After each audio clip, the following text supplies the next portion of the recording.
ओम शांति। सभी भाई बहनों को बता दें कि कमेंट्स रिप्लाई की ये 7वीं वीडियो है।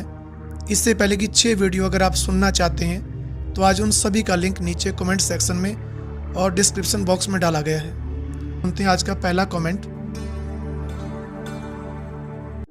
अंजू बहन का कमेंट आया है, मेरे युगल ज्ञान में नहीं चलते, मुझे भी मना करते हैं। मुझे यह जानना है कि अमृत वेला करने से क्या वो मेरा सहयोग करने लगेंगे और क्या अमृत वेला योग में स्नान करना जरूरी है। अंजू बहन, अमृत वेला संगम युग का वो जादुई चिराग है जिसका प्रयोग करके आप अपने जीवन में जो चाहे प्राप्त कर सकते हो। रही बात अमृत वेला स्नान करने की कि करें या ना करें, देखिए, अगर आपसे कोई अपवित्रता का या अस्वच्छता का कार्य होता है तो स्नान जरूर करना चाहिए। जैसे किसी भाई बहन की अगर पवित्रता की धारणा नहीं है, अर्थात जो ब्रह्मचर्य का पालन नहीं करते, तो उनको स्नान जरूर करना चाहिए। दूसरी बात, बाबा मुरली में कई बार कहते हैं कि अगर आप पाखाने जाते हो तो वो कार्य भी अस्वच्छता में आता है। इसलिए इन दोनों स्थितियों में स्नान करना और ड्रेस को बदलना बहुत जरूरी हो जाता है। बाकी जो धारणा मूर्त भाई बहनें हैं उनके लिए तो स्वेच्छा की बात है, वो स्नान करें या ना करें, पर अमृत वेले में नींद ना आए उन्हें ये प्रयास जरूर करना चाहिए। इसके लिए हल्का गर्म पानी पिएं, ब्रश आदि करें। लेकिन जिनकी नींद इन सब प्रयासों के बाद भी नहीं भागती और अमृत वेले का पूरा आनंद भी वो लेना चाहते हैं, तो एक काम करें, सुबह उठते ही कुछ दिन ग्रीन टी ले सकते हैं। फिर तो आप 100% नींद मुक्त होकर अमृत वेले का पूरा आनंद ले सकते हैं। ये अगले कमेंट में किसी ने पूछा है, मेरी पवित्रता बहुत कमज़ोर है, बार बार पवित्रता खंडित हो जाती है। पवित्रता खंडित होते ही मन आत्मग्लानि से भर जाता है, उमंग उत्साह ठंडा पड़ जाता है, क्या करूं? देखिए, जो आत्मग्लानि आपको पवित्रता खंडित होने के बाद होती है, आज से कुछ ऐसा करो कि यह ग्लानि आपको ऐसा पाप कर्म होने से पहले ही हो जाए। दिन भर में कोई भी कर्म या विकर्म जो हमसे होते हैं वो ऐसे ही नहीं हो जाते, पहले उनके बारे में ऐसा विचार आता है और फिर उसे प्रैक्टिकल करते। तो पहले आप अपने विचारों को ठीक करो। उसके लिए वो सारी बातें स्मृति में रखो जो बाबा ने मुरलियों में सुनाया है। जैसे विकार में गए तो 5 मंजिल से गिर जाएंगे, हडगुड टूट जाएंगे, की कमाई चट हो जाएगी, आदि आदि।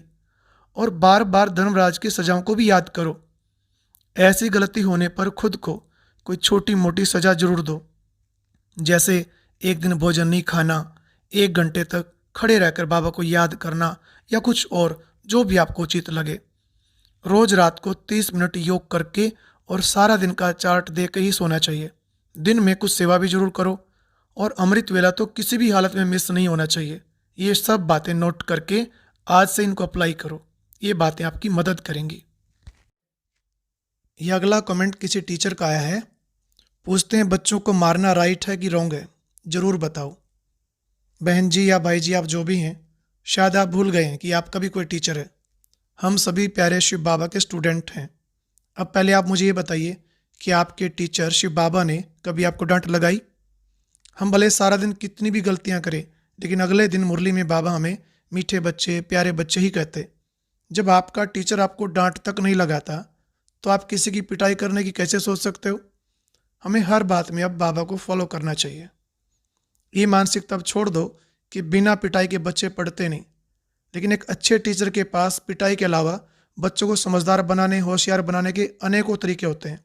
उदाहरण के लिए अपने बेहद के टीचर प्यारे शिव बाबा को ही देख लो, कितने प्यार से हमें सतयुग के लायक बना रहे हैं। इसलिए आप चाहे पिता हो या टीचर हो, समझदार बन, समझदारी से काम लो, पिटाई से नहीं। यह अगला कमेंट आया है जर्नैल सिंह जी का। पूछते हैं, भाई जी हम पवित्र भी हैं और सभी धारणा भी है, परंतु योग नहीं लगता। भाई जी प्लीज़ बताओ क्या बात है। जर्नैल भाई, पिछले 63 जन्मों में मनुष्य आत्माओं से बहुत पाप कर्म हुए हैं, पता नहीं कितनों को दुख पहुंचाया है, किस किस से बददुआ ली है। तो इसलिए कुछ भाई बहनों को भी योग में भारीपन महसूस होता है, क्योंकि आत्मा पर विकर्मों का बहुत बोझा है। वो बुद्धि को बाबा से जुड़ने ही नहीं देता। किसी को सिर दर्द होता, किसी का मन भटकता, तो कोई का व्यर्थ अधिक चलता। ऐसी स्थिति में समझ लेना चाहिए कि जरूर पूर्व जन्मों में हमने मन, वचन या कर्म से बहुतों को दुख पहुंचाया है। तो अभी क्या करें, क्योंकि हमें तो पता नहीं वो कौन आत्माएं हैं जिनको हमने कष्ट दिया है।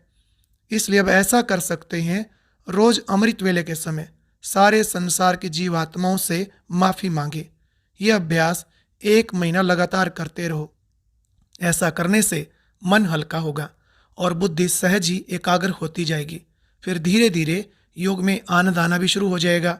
हाँ, हो सकता है सही अनुभूति होने में कुछ समय लगे, लेकिन ये अभ्यास आप निरंतर करते ही रहना।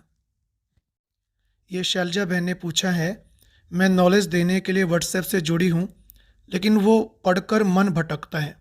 क्या ये मेरा सही कदम है? शैलजा बहन, जो सेवा हमारी स्थिति को कमज़ोर करे, वो सेवा ना ही करें तो बेहतर रहेगा।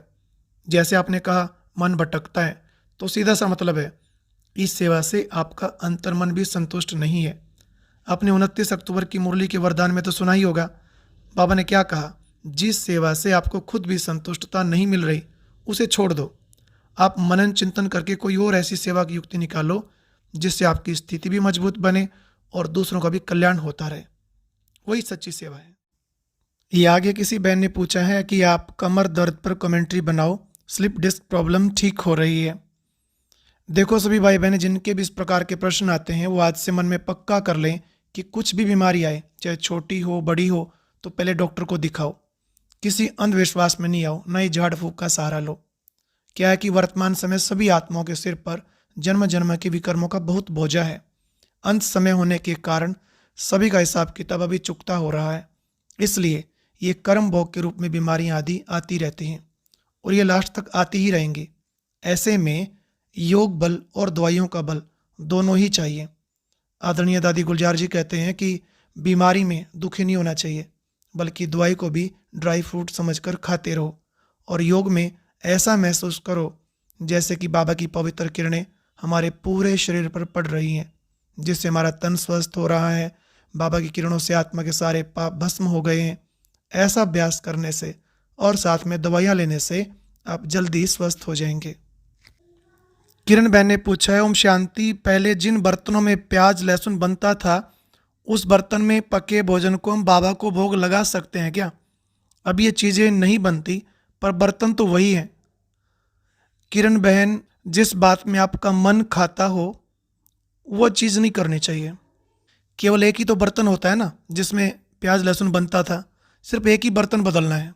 अब वो बदल ही लो, क्योंकि जब आप भोग लगाते हो तो आपके मन में बार बार वही चलता होगा, तो उससे योग भी नहीं लगता, भोग भी नहीं लगता। इससे अच्छा आप बर्तन बदल ही लो। बाबा हमारे लिए इस पुरानी दुनिया को बदल कर नई दुनिया ला रहा है, तो क्या बाबा के लिए आप एक बर्तन नया नहीं ला सकते? शिवानी बहन का मैसेज आया है, ओम शांति भाई जी, बहुत धन्यवाद। यहाँ सुनकर ही मैंने प्याज लहसुन फिर से छोड़ दिया, अच्छा लगता है। बहुत शुक्रिया प्यारे बाबा का। शिवानी बहन, बहुत खुशी हुई कि आपने प्याज लहसुन फिर से छोड़ दिया।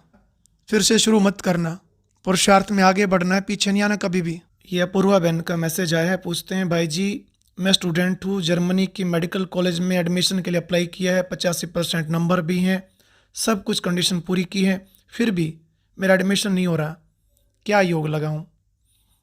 अपूर्वा बहन, ये मत भूलो कि भगवान सभी आत्माओं का पिता है, परम पिता है। किसी भी पिता को बच्चों से ज़्यादा उनके भविष्य की फिक्र रहती है। भले ही शिव बाबा फिक्र तो नहीं करते, पर अपने बच्चों को फिक्र से फारिग जरूर कर देते हैं। लेकिन आपको आज से एक फ़िक्र जरूर रखनी है कि बाबा को ज़्यादा से ज़्यादा याद कैसे करें। आप अमृत वेला जरूर करते रहना और सारा दिन में योग का चार्ट कम से कम 3 या 4 घंटे रखो। फिर जो होगा वो आपके हित में होगा, आपके कल्याण के लिए होगा, और उसको खुशी से स्वीकार करना, उसी में आपका कल्याण है। ये कंवलजीत कौर ने पूछा है, मेरे बेटे को शुगर हो गई है, वो अभी 3.5 साल का है, 1 साल से इंसुलिन इंजेक्शन दे रही हूँ, मुझे पूरा विश्वास है बाबा उसे बिल्कुल ठीक कर देंगे। कंवलजीत बहन, आप किसी अनुभवी डॉक्टर से परामर्श लो और फिर पूरी तरह उन्हें फॉलो करो। दवाइयाँ तो जरूर लेते रहना है, फिर साथ में बाबा को भी याद करते रहो। देखिए, बाबा की याद से मदद जरूर मिलती है, लेकिन ये याद रहे बाबा शरीर का नहीं, आत्मा का डॉक्टर है। अब ऐसा करना, बच्चे को जो भी भोजन या पानी आदि देते हो वो बाबा की याद में पहले 5 मिनट चार्ज करो, फिर उसे दो, जल्दी ही आपको इम्प्रूवमेंट नजर आएगी। रेखा बहन का मैसेज है, अमृत वेला योग में उठ नहीं पाते, नींद आती है, पहली वाली वीडियो मिल नहीं रही। सभी भाई बहनें ध्यान से सुने, अगर कमेंट्स की कोई पुरानी वीडियो ढूंढनी है तो ज्ञान मोती कमेंट्स बस ये टाइप करो तो पुरानी सभी वीडियो सामने आ जाएंगी। और चैनल पर प्ले लिस्ट भी बनाई हुई है, वह भी ओपन कर सकते हैं।